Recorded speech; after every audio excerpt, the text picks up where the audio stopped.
Commander Marcus Chun had not slept in 4 days. Every time he closed his eyes, he saw the fire. He saw the faces of his crew members as the enemy weapons tore through the ship. He heard their screams. So he stopped closing his eyes. The Battle of Kepler's Drift had been a disaster. The hegemony fleet had caught them in open space, 3 massive warships against his single frigate. Marcus had fought hard. His crew had fought harder. But in the end, numbers won. They always did against the hegemony. He had lost 218 people that day. 218 souls who had trusted him to bring them home. Among them was David Park, his best friend since the academy, who had pushed Marcus into an escape pod and sealed the door from the outside. The explosion had taken David 3 seconds later. Now the frigate, Perseverance, limped through space like a wounded animal. Half the systems were dead. Life support was failing. The hull had 17 breaches that the remaining crew had sealed with emergency patches and prayers. They needed parts. They needed fuel. They needed medicine for the wounded. They needed a miracle. Balloon Station appeared on their sensors, like an answer to a question Marcus had been afraid to ask. It was not a human station. It was not a friendly station. It was a place where refugees gathered, where smugglers traded, where the desperate came when they had nowhere else to go.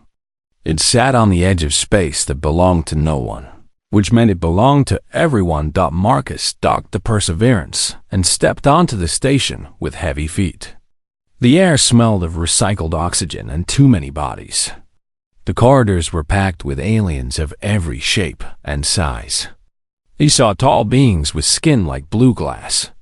He saw small creatures covered in brown fur. He saw things he had no name for. All of them were running from the same enemy. The hegemony had been conquering the galaxy for 3,000 years. They moved from world to world, system to system, taking everything and everyone. Those who surrendered became slaves. Those who fought became corpses. And those who escaped became refugees, drifting through space with nothing but memories of homes that no longer existed. Humans had been fighting the hegemony for 12 years now. 12 years of battles, 12 years of losses, 12 years of watching Earth's colonies fall one by one. The other species in the galaxy thought humans were insane. Why fight when you cannot win? Why die for something as foolish as freedom? Marcus was starting to wonder the same thing. He walked through the station's marketplace, looking for parts that might save his ship. The vendors ignored him or watched him with suspicious eyes. Humans were not welcome here. Humans brought trouble. Humans brought war. His legs grew weak. His vision blurred. When had he last eaten? When had he last rested? He could not remember. The faces of the dead floated before his eyes, and suddenly the corridor seemed very long and very dark. Marcus sat down on the cargo crate. He did not choose to sit. His body simply stopped working, and sitting was better than falling. He put his head in his hands and tried to breathe. This was how it ended, he thought. Not in battle, not in glory, but sitting alone in a dirty marketplace on a station full of strangers. Commander Marcus Chen, hero of New Singapore, defender of the outer colonies, reduced to a broken man who could not even stand. He felt something touch his sleeve. Marcus looked up. A small alien girl stood before him, her head barely reaching his chest. She belonged to a species he recognized, the Cathari, known for the soft glow that came from patterns on their skin. But this girl's patterns were dim, almost dark. Her large eyes, too big for her thin face, studied him without fear. She wore a dress that might have been beautiful once. Now it was torn and stained, hanging loose on her small body. She was thin in the way that children became thin when they did not have enough food. But she stood straight, and her voice was clear when she spoke. "You look as weary as my sister, sir." The words hit Marcus like a physical blow. There was no accusation in them, no judgment. Just a simple observation from a child who had seen too much. He found his voice. Your sister. Where is she? The girl's skin patterns flickered, a brief pulse of pale light. She stopped being tired. 3 cycles ago. It took Marcus a moment to understand. 3 cycles. 3 weeks in station time. The girl's sister had died 3 weeks ago, and here she stood, alone in a marketplace full of strangers, wearing a dead girl's dress. What is your name? Marcus asked. Celia. Celia, I am Marcus. Are you alone? She nodded once, a small movement that contained an ocean of grief. Marcus looked at this child, this tiny survivor of a conquered world, and something shifted inside him. For 4 days he had carried the weight of his dead crew. For 4 days he had wondered why he was still fighting, still breathing, still trying. The war was lost. Everyone knew it. The hegemony was too big, too strong, too old. Humanity was just another species waiting to be crushed. But this girl was still here. She had lost her home, lost her family, lost her sister, who had apparently worked herself to death. She had every reason to give up, to curl into a corner and wait for the end. Instead, she walked through marketplaces and spoke to strangers and kept living. Marcus reached into his pocket and pulled out his emergency ration bar. It was supposed to last him 2 days. He held it out to the girl. Are you hungry, Celia? She looked at the bar, then at his face. Her patterns flickered again. You need it, sir. You are very tired. I have more on my ship, Marcus lied. Please, take it. Celia took the bar carefully, like it was something precious. She did not tear it open and eat it like a starving child would. She held it close to her chest and looked at Marcus with those 2 large eyes. Thank you, sir. Marcus. Please call me Marcus. Thank you, Marcus. She turned to leave, and Marcus heard himself speak without planning to. Celia, wait. He stood up, his legs somehow finding strength. Are you safe here? Do you have somewhere to sleep? She looked back at him. For a long moment, she did not answer. Then she shook her head, just once, and Marcus Chun made a decision that would change the fate of the galaxy. Come with me, he said. Let me help you. The crew of the Perseverance watched in silence as their commander walked through the airlock with an alien child at his side. 31 survivors, all of them exhausted, wounded, or both. They had seen many strange things in this war, but they had never seen Marcus Chun holding the hand of a little girl with glowing skin. Chief Engineer Kowalski was the first to speak. She was a large woman with arms like steel cables and a face that had forgotten how to smile. Commander, who is this? Her name is Celia, Marcus said. She needs food. She needs a place to sleep. She needs people who will not let her die alone in a station corridor. Kowalski looked at the girl. Celia looked back without blinking. Something passed between them, some understanding that did not need words. I will find her a bunk, Kowalski said. Come, little one. Let us get you cleaned up. Celia glanced at Marcus. He nodded, and she followed Kowalski into the ship. Marcus stood there for a moment, feeling the eyes of his crew on him. He knew what they were thinking. They were thinking that their commander had finally broken under the stress.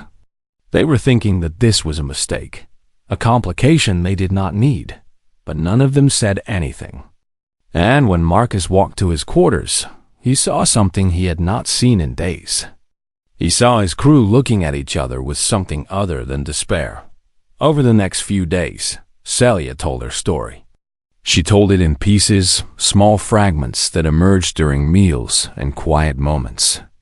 The crew listened, and as they listened, they began to understand.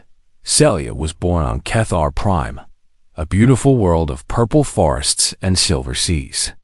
Her people were artists and singers, builders of great towers that touched the clouds. They had no army. They had no weapons. They believed that beauty was the greatest power in the universe. The hegemony came when Celia was 4 years old. They came in ships that blocked out the sun.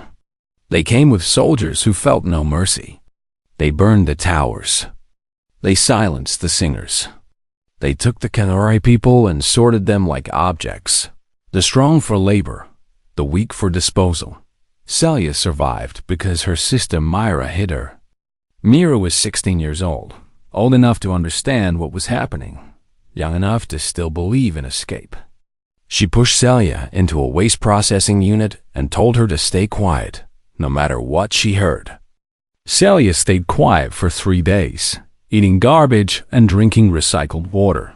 While her world ended above her dot when Myra came back for her, everything was different. Their parents were gone. Their home was gone. Their planet was just another conquered territory in the hegemony's endless empire. But Myra was there, and Myra had a plan. They escaped on a refugee ship, hidden among hundreds of other survivors. The journey took months. They had little food, less water, and no certainty that they would survive. But Myra kept Celia alive. She gave Celia her portions when food was short. She stayed awake when Celia slept, watching for danger. She told stories about the old days, about the festivals and the music and the silver seas.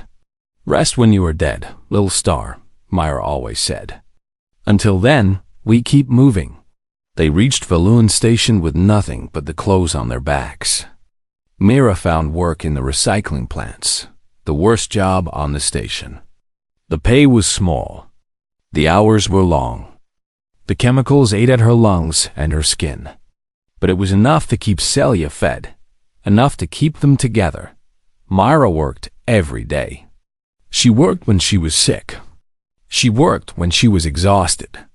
She worked until her body simply stopped working.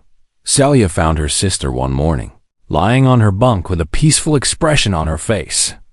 Myra had finally rested. She had kept her promise. When Celia finished her story, the crew of the Perseverance sat in silence. These were hardened soldiers who had seen friends die in battle. These were survivors who thought they had no more tears to give. But as they looked at this small girl who had lost everything, something broke inside them. Kowalski was crying. She did not try to hide it. Marcus put a hand on her shoulder. "Commander," she said, her voice rough. "What are we doing here? What are we fighting for? I thought it was for Earth, for humanity, for some idea of victory. But look at us. Look at this galaxy. There are a million Celias out there. Children who lost everything because we could not protect them." Marcus thought about her words. He thought about David, who had died to save him.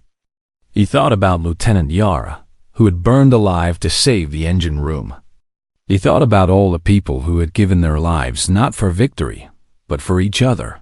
"I think I know now," he said slowly. "I think we forgot." That night, Marcus called his crew together in the cargo bay. 31 people, human beings who had followed him into hell and somehow survived. They looked at him with tired eyes and waited for him to speak. "I met Celia in the marketplace," Marcus began. "I was ready to give up. Not in any dramatic way. I was just going to stop trying. Let the war end however it was going to end." He paused. But she looked at me and saw someone worth talking to. A stranger in a torn uniform, and she offered me kindness. He looked at each of them in turn. Her sister worked herself to death to keep Celia alive. That is the same thing Lieutenant Yara did. The same thing Petty Officer Diaz did. The same thing David did for me. We fight and die not for territory, not for pride, but for people. For strangers who need help. For children who have no one else. "I want to do something stupid," Marcus said. "Something human?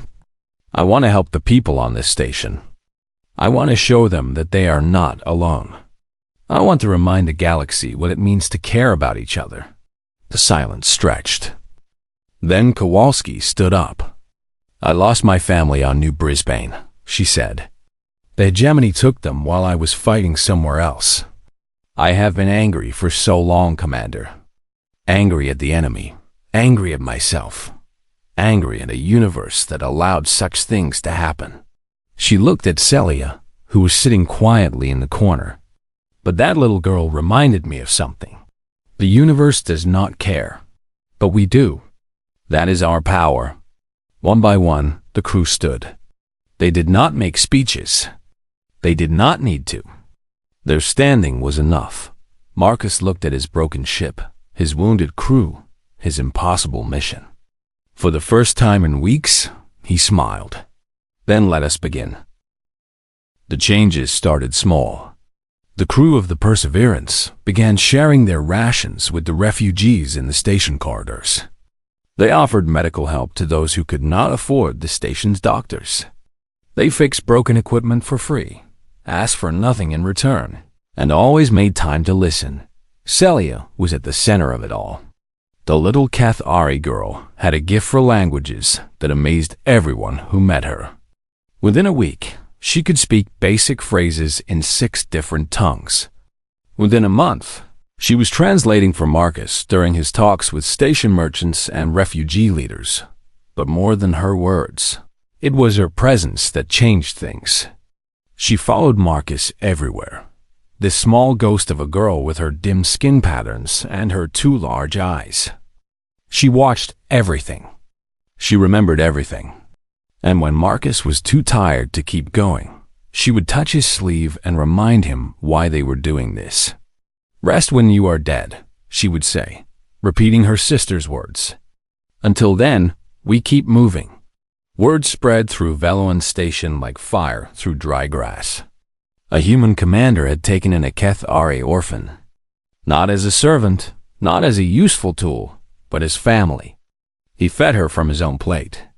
He taught her to play a human game called chess. He read her stories at night when the memories became too heavy. This was not how the galaxy understood humans. Humans were the newcomers, the stubborn ones, the species too proud or too stupid to surrender. They fought wars they could not win. They died for words like freedom and dignity that had no practical value. They were dangerous, unpredictable, and ultimately doomed. But they did not care. That was what everyone knew. Humans cared about humans.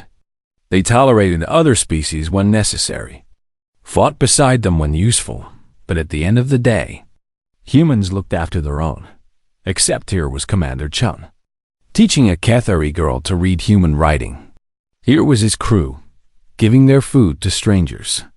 Here was the Perseverance, still battle-scarred and barely functional, offering free transport to refugees who needed to reach safer space. The Thorax merchant approached Marcus on the 32nd day.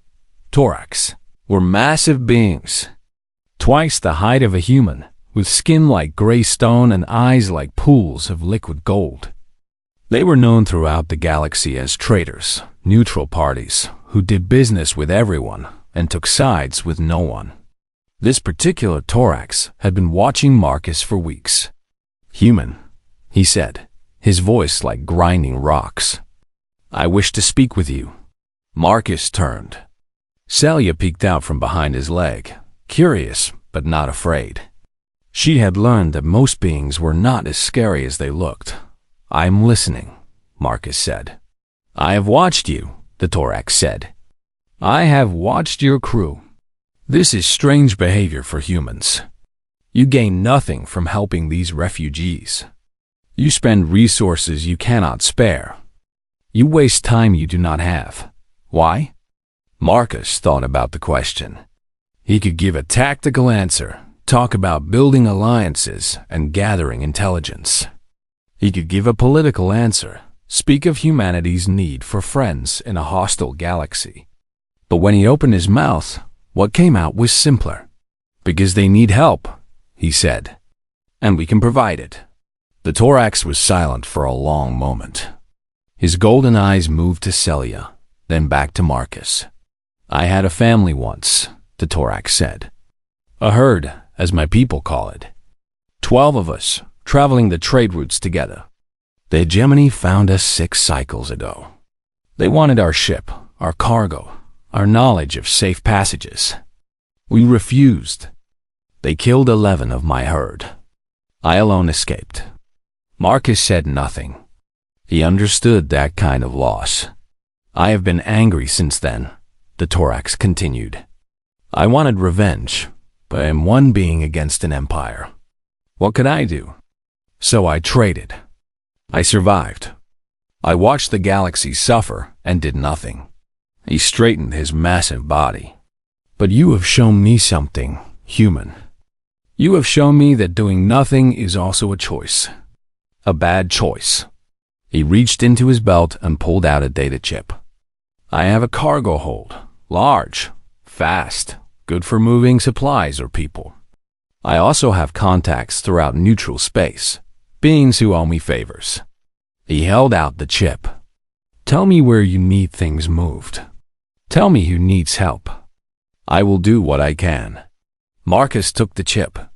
His hand was trembling slightly. Why? Because they need help, the Thorax said. And I can provide it. The Thorax was not the last. A Velini engineer came next, a small being with 6 arms and a brilliant mind. She had designed warships for a dozen species before the hegemony conquered her world. Now she offered her skills to the Perseverance, asking only for a place to sleep and a purpose to serve. Then came the Cathari soldiers. They were survivors of Celia's homeworld, warriors who had fought to the last and escaped when all was lost. They had been drifting, purposeless, waiting for a cause worth dying for.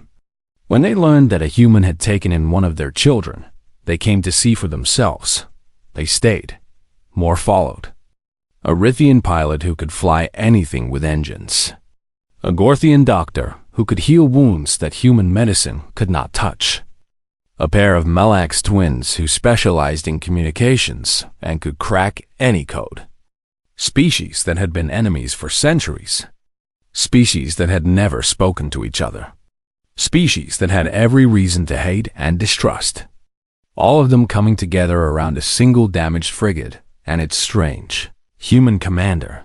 Celia watched the gathering with wonder. She sat with Marcus on the observation deck one evening, looking out at the stars. Why are they coming? She asked. They are not human.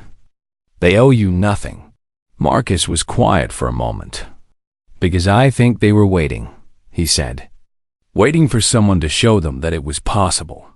That caring about strangers was not weakness. That helping each other was not foolishness. He looked down at her. You showed me that, Celia, in the marketplace, when you spoke to a tired stranger. You reminded me that kindness is not something we run out of. The more we give, the more there is. Celia's skin patterns glowed softly, the brightest Marcus had ever seen them. My sister used to say that, she said. She said that love was not like food or water. You cannot use it up. You can only share it. Your sister was very wise. She was tired, Celia said. Like you. Like everyone here. But she kept going anyway. She leaned against Marcus, a small warm weight against his side. That is what you are teaching them, Marcus. Not how to fight. How to keep going. Marcus put his arm around her shoulders. Outside the viewport, the station lights glowed against the darkness of space. Somewhere out there, the hegemony was preparing its next conquest. Somewhere out there, more worlds were burning. More families were being torn apart. More children were hiding in waste processing units. But here, on this broken station at the edge of nowhere, something new was being born. A coalition. A family. A hope. We should give it a name, Marcus said. Give what a name? This, us, all of us together. He smiled. Every movement needs a name.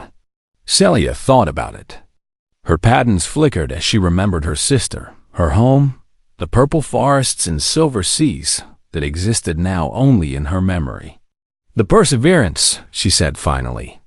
Like your ship. Because that is what we are doing. We are persevering. Marcus nodded. It was perfect. The Perseverance Coalition, he said. I like it. 10 years had passed since the Battle of Veluan Station.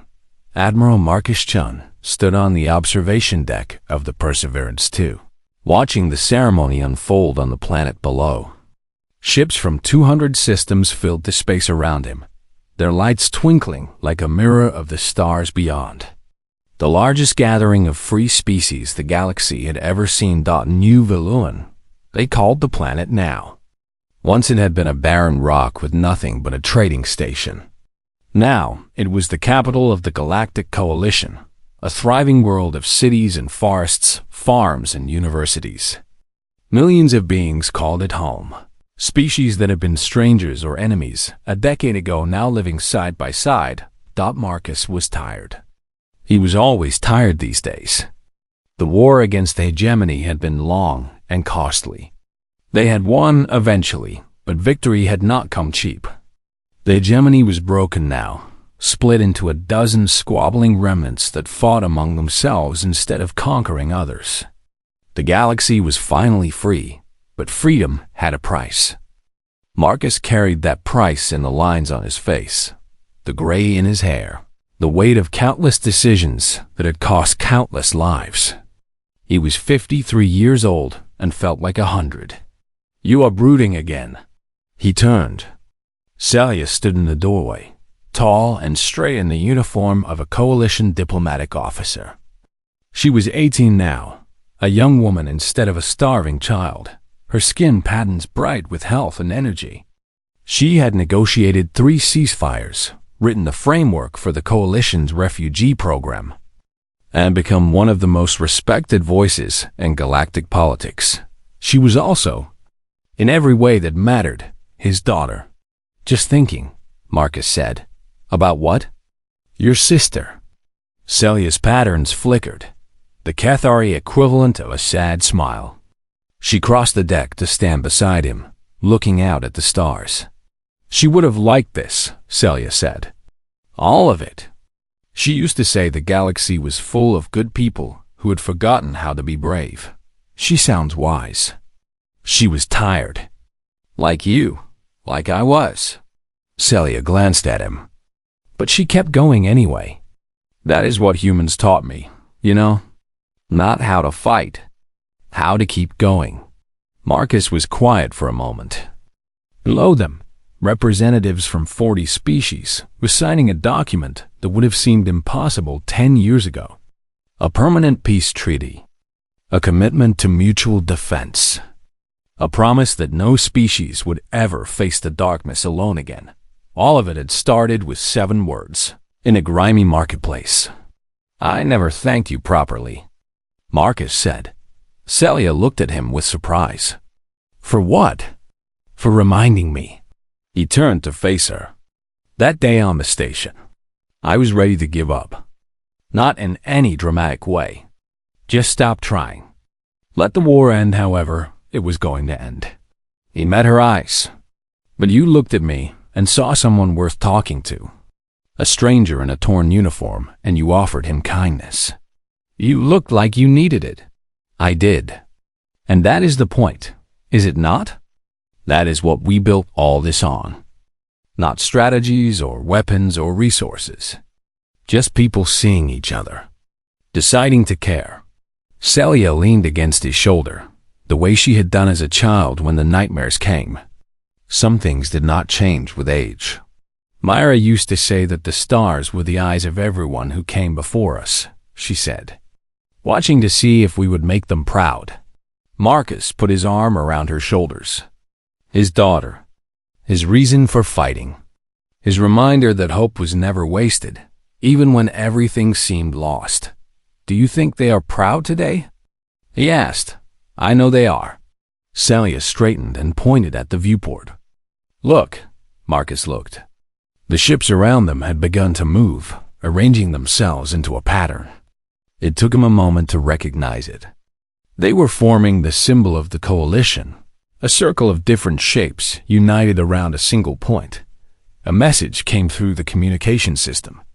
Admiral Chun, this is the fleet. We wanted to thank you for everything." Then the ships began to light their engines in sequence, a cascade of light that rippled through the formation like a wave. It was beautiful, a living painting made of starships and fire, and Hope. Marcus felt tears on his cheeks. He did not try to hide them. "I did not do this alone," he said, his voice rough. "No," Celia agreed. "But you started it. You showed us that it was possible." She smiled at him, her patterns glowing bright. A tired man in a torn uniform decided to help a hungry child. Everything else followed from that. Marcus thought about all the people he had lost along the way. David, who had pushed him into that escape pod. Lieutenant Yara, who had burned to save the engines. Kowalski, who had died defending a convoy of refugees 5 years ago. Thousands of others, human and alien, who had given everything for a dream of something better. They were all here, he realized. In this moment, in this victory, in every light that burned against the darkness. They had not died for nothing. They had died for this. "I wish they could see it," he said. "They can." Celia took his hand. "The stars remember, Marcus. They always remember." Below them, the ceremony was ending. The treaty was signed. The cheering could be heard even through the vacuum of space, transmitted across 1,000 frequencies in 100 languages. The galaxy was celebrating. Marcus Chun, the tired commander who had found hope in a marketplace, watched the stars with his daughter. The war was over. The coalition was strong. The future was uncertain, as it always was, but it was bright. "What now?" Celia asked. Marcus smiled. It was the first real smile he had given in a very long time. "Now? Now we rest." He looked at her with eyes that held 10 years of war and 10 years of hope. "We have earned it, I think." "Rest when you are dead," Celia said automatically, then laughed. "Actually, no. Mira was wrong about that. Rest when you are tired. Rest when you need it. Rest so you can keep going tomorrow. That is good advice." "I know. I learned it from watching humans." They stood together as the celebration continued around them. Father and daughter, Human and Kethari, two people who had found each other in the darkness and decided to build something light. The stars watched.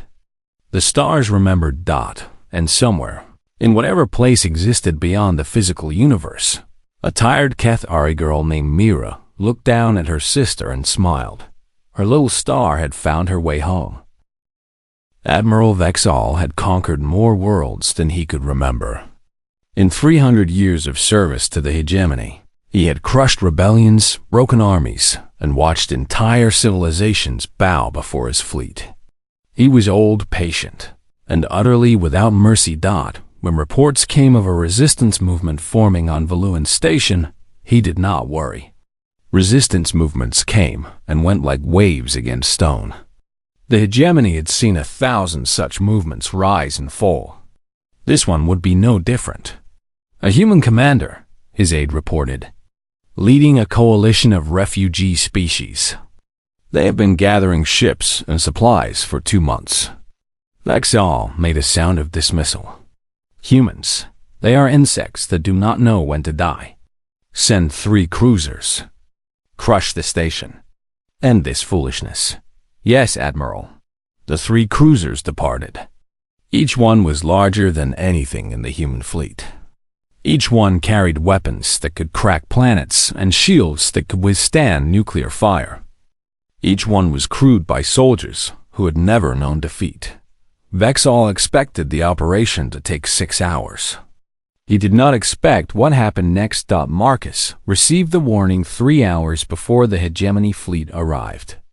A Valini sensor station on the edge of the system detected the incoming ships and sent an emergency signal. 3 cruisers. Enough firepower to destroy Valuan Station 10 times over. The smart thing to do was run. The Perseverance Coalition had maybe 40 ships now, most of them civilian freighters with weapons bolted onto their hulls. They had no heavy cruisers, no battleships, Nothing that could stand against the hegemony's war machines. Running was the only logical choice. Marcus called a council. They gathered in the largest cargo bay on the station, representatives from every species in the coalition. The thorax merchant stood like a mountain of gray stone. The Valini engineer perched on a cargo crate, her 6 arms folded tight. The Cathari soldiers formed a silent line, their weapons ready. Dozens of others filled the room, all of them looking at the human who had brought them together. "You know why I called you here," Marcus said. "The hegemony is coming. 3 cruisers. They will be here in 3 hours." He paused. "We cannot win this fight. If we stay, many of us will die. Perhaps all of us." The room was silent. No one moved. "I will not order anyone to fight," Marcus continued. "This coalition was built on choice, not command. Those who wish to leave should leave now. There is no shame in survival. There is no dishonor in protecting your families, your crews, your futures. Go and carry what we have built into the galaxy. Plant the seeds somewhere else." He waited. No one left. The thorax merchant spoke first. "I ran once before, human. I left my herd to die and saved myself. I have regretted it every day since." He straightened his massive body. "I will not run again. If I die, I will die standing." One of the Cathari soldiers stepped forward. She was young, barely older than Celia, with patterns that burned bright with anger. "They took our world. They took our families. They took everything from us except our lives, and now they come to take those too." Her voice shook. "Let them come. Let them see what happens when they push us too far." More voices rose. The Valini engineer spoke of her children, killed when the hegemony bombed her research station. The Rithian pilot spoke of his parents, worked to death in hegemony labor camps. The Melex twins spoke of their entire species, scattered across the galaxy like dust in the wind. Every voice carried the same message. They were tired of running. They were tired of hiding. They were tired of being alone. Marcus looked at Celia, who sat quietly in the corner. She met his eyes and nodded once. "Then we fight," Marcus said. "Not because we can win, but because some things are worth fighting for, even when victory is impossible. Because the galaxy is watching, and the galaxy needs to see that the hegemony can be opposed. Because one day, someone will tell the story of this day, and that story will give hope to people who have none." He took a deep breath. "Today, we show them what we are." The Battle of Valon. Station began at exactly 1400 hours. The hegemony cruisers dropped out of, faster than light travel expecting, to find a broken station full of desperate refugees. Instead, they found a fleet. It was not a large fleet. It was not a powerful fleet, but it was organized, determined, and absolutely furious. 43 ships of every size and shape, arranged in a defensive formation around the station. Human frigates flew beside Cathari fighters. Thorax freighters loaded with missiles held position next to Valini interceptors. Ships that had been enemies for generations now moved as one. Marcus stood on the bridge of the Perseverance, broadcasting on all frequencies. "This is Commander Marcus Chun of the Terran Republic.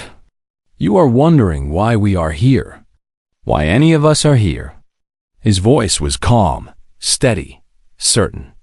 "It started with a little girl who told me I looked tired. She had lost everything. Her home, her family, her sister who worked herself to death to keep her alive. By every logical measure, she should have given up.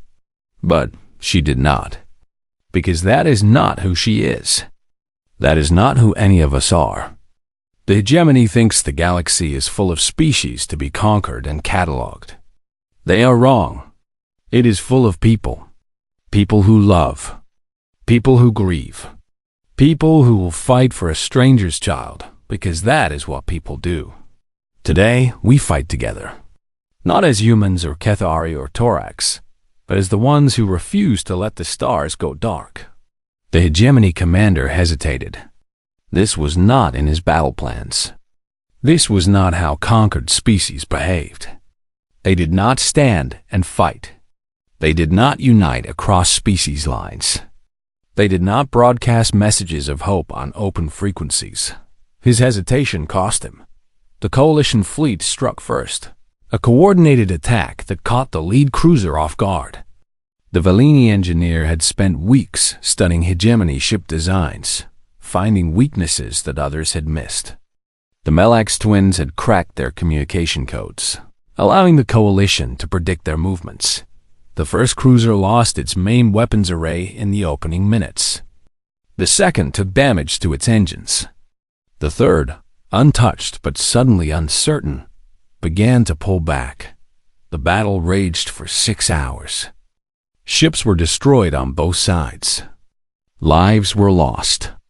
The Perseverance itself took critical damage. Its hull breached in 3 places. Marcus was wounded by flying debris, a piece of metal cutting deep into his shoulder. He refused to leave the bridge. Celia was there with him, translating communications, coordinating between species, doing the work of 10 people with a calm that defied her age. When Marcus stumbled, she caught him. When his voice failed, she spoke for him. The galaxy is watching, she told the fleet, her young voice clear and strong. My sister used to say that the stars are the eyes of everyone who came before. They are watching us today. Let us make them proud. In the end, the hegemony retreated. 2 cruisers limped away into faster-than-light travel, leaving behind the wreckage of the third. The coalition had lost 17 ships. They had lost hundreds of people. But they had won. For the first time in 3,000 years, the hegemony had lost a battle to a coalition of conquered species. And the galaxy watched. On 100 worlds, on 1,000 stations, beings who had given up hope saw the news and felt something stir in their chests. If these refugees could fight back, if these broken survivors could stand together, then maybe, just maybe, the future was not written yet. The Perseverance Coalition had sent a message, and the galaxy was listening.